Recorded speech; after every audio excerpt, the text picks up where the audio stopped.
نحمده ونصلي على رسوله الكريم أما بعد فأعوذ بالله من الشيطان الرجيم بسم الله الرحمن الرحيم رب اشرح لي صدري ويسر لي أمري واحلل عقدة من لساني يفقهوا قولي رب زدنا علما اللهم فقهنا في الدين اللهم إنا نسألك علما نافعا وعملا متقبلا ورزقا طيبا اللهم انفعنا بما علمتنا وعلمنا ما ينفعنا وزدنا علما آمین یا رب العالمین۔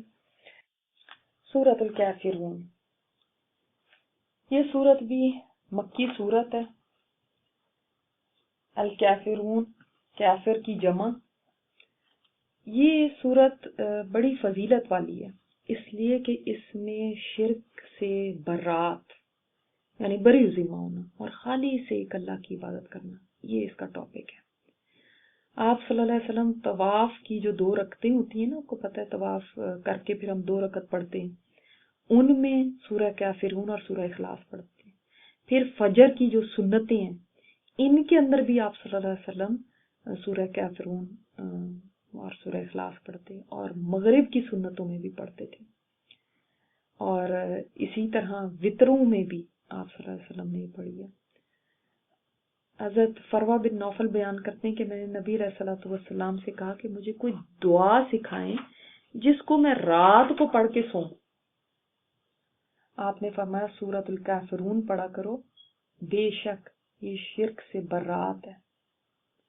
اور یہ کب نازل ہوئی تھی سورہ؟ اس کا کچھ بیک گراؤنڈ یہ ہے کہ جب آپ صلی اللہ علیہ وسلم کی دعوت سے بہت سے لوگ مسلمان ہو گئے اور کافر ظلم و ستم کا سخت طوفان برپا کر چکے، اور انہوں نے دیکھا کہ ہاں اس سے کوئی فائدہ تو ہو نہیں رہا، انہوں نے فیصلہ کیا کہ کسی نہ کسی طرح کمپرومائز پہ ان کو لایا جائے۔ تو اب مختلف انہوں نے تجاویز بھیجی کہ آپ ان میں سے کسی کو مان لیں، آپ ایسا کر لیں ایسا کر لیں تاکہ جھگڑا ختم ہو، یہ مسئلہ ختم ہو۔ کیا یہ ایک مسئلہ شروع ہو گیا ہے اور آپس کے اندر ایسی دشمنیاں ہو گئی ہیں، تو چھوڑیں اس چیز کو۔ کبھی پھر آپ کو مال و دولت کی پیش کرتے تھے، کبھی کسی حسین عورت سے شادی کی پیش کرتے تھے، کبھی دنیاوی سامان کے لالچ دیتے تھے، لیکن بات ان کی کہیں بنتی ہوئی نظر نہیں آتی تھی۔ انہوں نے دھمکیوں کا بھی راستہ اختیار کیا، دھوؤں سے بھی جمائی، سب ہیلے ناکام ہو گئے۔ تو اب انہوں نے ایک اور یعنی سمجھنے چال چلی کہ آپ کی خدمت میں حاضر ہو کے کہا کہ ہم آپ کے پاس ایک تجویز لے کے حاضر ہوئے جس میں آپ کے لیے بھی بھلائی ہمارے لیے بھی بھلائی، دیکھیں ساری چیزیں ہی چھوڑیں، ایسا کریں کہ 1 سال آپ ہمارے معبودوں لات اور عزا کی عبادت کریں، 1 سال ہم آپ کے معبود کی عبادت کرتے ہیں۔ اس کے اوپر یہ سورت نازل ہوئی اور بتا دیا گیا توحید پہ دیر از نو کمپرومائز، بتا دیا گیا کہ یہ تو سوال ہی نہیں پیدا ہو سکتا جو تم کہہ رہے ہو۔ تو انہوں نے یہ بھی کہا تھا کہ ٹھیک ہے، اگر آپ اس کے اوپر نہیں مانتے تو ٹھیک ہے، آپ ہمارے خداؤں کو بس مان لیں کہ یہ بھی کوئی خدا ہیں، تو یہ ہمارے لیے ٹھیک ہوگا کہ یہ بھی کچھ ہیں، صرف مان لیں ان کو، تو ہم بھی آپ کے خدا کی عبادت کچھ کر لیں گے۔ تو اللہ تعالیٰ نے فرما دیا کہ یہ تو نہیں ہوگا، اور آپ صلی اللہ علیہ وسلم اگلے دن ہی حرم گئے اور یہ لوگ بیٹھے ہوئے تھے، وہاں جا کے آپ صلی اللہ علیہ وسلم نے یہ سورت ان کو سنائی، اور یہ سن کے وہ اتنے غصے میں آ گئے اور آپ صلی اللہ علیہ وسلم کو برا بھلا کہنے لگے۔ تو دیکھتے ہیں سورہ کو۔ بسم اللہ الرحمن الرحیم، قل یا ایھا الکافرون، قل سے یہ سورہ شروع ہو رہی ہے۔ آپ دیکھیں گے آگے بھی 3 سورتیں قل سے شروع ہوتی ہیں، سورہ اخلاص، سورہ ناس، سورہ فلق، اور پیچھے ہم ایک سورہ اور پڑھ چکے ہیں، سورہ جن، جو قل سے سٹارٹ ہوئی۔ تو قرآن پاک میں کل 5 سورتیں ہیں جو قل سے سٹارٹ ہوئی ہیں۔ کہہ دیجئے، آپ سنا دیں ان کو، اے کافرو۔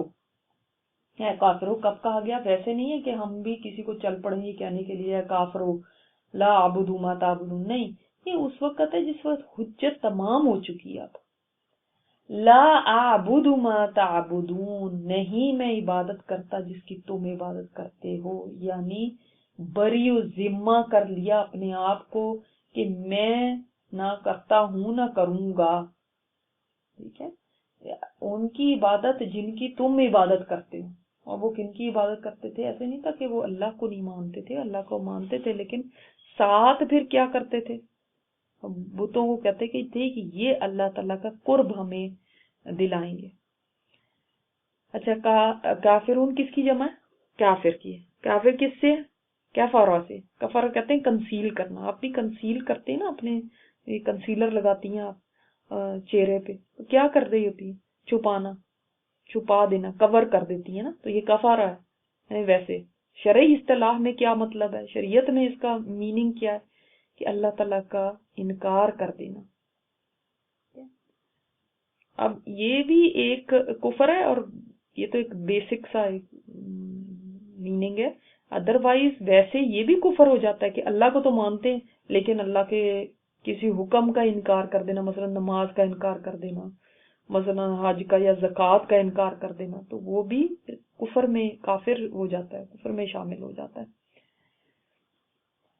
لیکن ہمارا یہ کام نہیں ہے کہ ہم کسی بھی مسلمان کو پکڑ کے کافر کہنے لگے، یہ فلانا کافر ہے، فلانا کافر ہے۔ ہم جنرل بات کر سکتے ہیں ہم کہ جو اسلام کے احکامات کو نہیں مانتا وہ کافر ہے، یا جو حدیث کو نہیں مانتا، یا جو آپ صلی اللہ علیہ وسلم کو آخری نبی نہیں مانتا وہ کافر ہے، ٹھیک ہے؟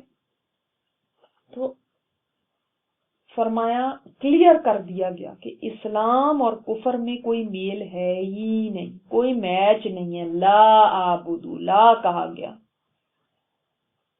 بعض دفعہ لوگ کہتے ہیں کہ مسلمان بڑے مغرور ہیں، یہ کہتے ہیں بس ہمارا ہی دین ٹھیک ہے اور باقی سارے غلط ہیں۔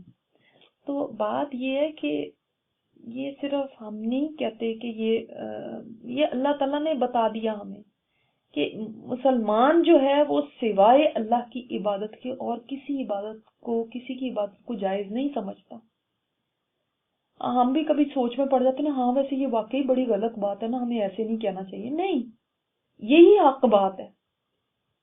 مسلمان اسی پہ دوسروں سے ڈیفرنٹ ہے کہ وہ صرف ایک اللہ کی عبادت کرتا ہے اور کوئی اس کے ساتھ شریک نہیں کرتا۔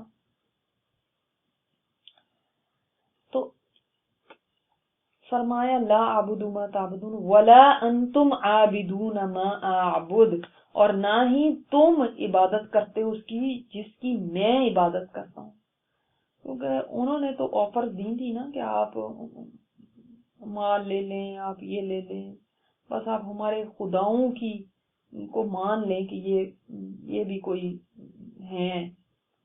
تو جو وہ کہہ رہے تھے 1 سال ہم آپ کے خدا کی مانیں گے، 1 سال ہم، یہ صرف کہنے کی بات تھی، ایسا نہیں تھا۔ تو ولا انتم عابدون ما اعبد، تم بھی کبھی اس رب کی عبادت نہیں کرو گے جس کی میں کرتا ہوں۔ کیونکہ ایسی عبادت کرنے میں تو تمام شریکوں کو چھوڑنا پڑتا ہے، ان کو ہٹانا پڑتا ہے۔ وَلَا أَنَا عَابِدٌ مَا عَبَدتُّمْ، اور نہ میں عبادت کرنے والا ہوں جس کی تم عبادت کرتے ہو۔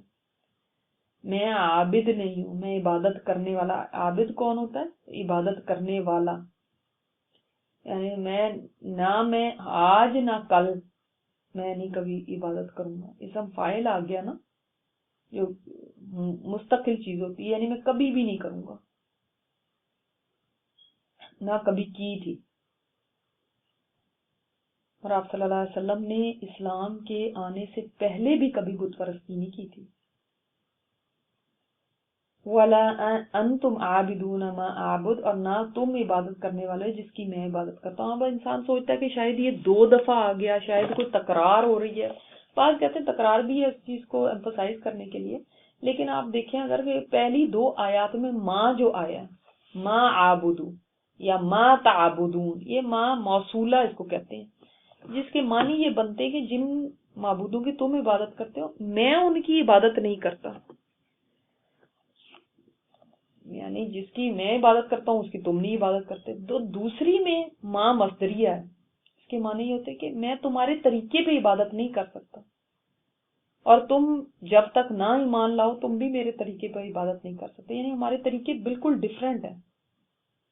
تو پہلے دو جملوں میں یہ بتا دیا گیا کہ ما آبدو، اور اس میں من نہیں کہا گیا جس کی تم عبادت کرتے ہو یا جس کی میں، بلکہ جو تمہارے یعنی جس کو کہیں گے کہ جو تمہارا باطل عقیدہ ہے اس کی میں نہیں عبادت، میں نہیں اس کے اندر شامل ہوں. ما تعبدون، جو عقیدہ تمہارا ہے. ٹھیک ہے. لکم دینکم ولی دین، تمہارے لیے تمہارا دین اور ہمارے لیے ہمارا دین، میرے لیے میرا دین. یہ جب بالکل کافروں کے اوپر حجت تمام ہو جائے تو پھر اب کہا گیا کہ اے نبی ان سے کہہ دیں کہ ٹھیک ہے پھر تم اپنے دین پہ راضی رہو، اگر تم اس کو نہیں چھوڑنے کو تیار ہو، میں اپنے دین پہ راضی ہوں، میں کیوں اس کو چھوڑوں. لنا اعمالنا ولکم اعمالکم، ہمارے لیے ہمارے اعمال، تمہارے لیے تمہارے اعمال. تو ساری ان کی جو ریکویسٹ تھی یا پیشکش تھی ان سب کو رد کر دیا گیا اس میں. تو اب آپ کو سمجھ آ گیا، اگر آپ پہلوں کو بھی ماں مستریہ لے سکتے، دوسروں کو بھی ماں مستریہ، کہ ہم نہیں طریقے تمہارے طریقے کو نہیں مانتے تو ہمارے طریقے کو نہیں مانتے، تمہارے لیے تمہارا دین، ہمارے لیے ہمارا دین. تو کافروں کو یہ نہیں کہ ان کو اجازت دے دی گئی ہے تم ضرور اس کے اوپر رہو، مگر یہ بتا دیا گیا کہ ٹھیک ہے پھر ہمارے راستے الگ الگ ہیں.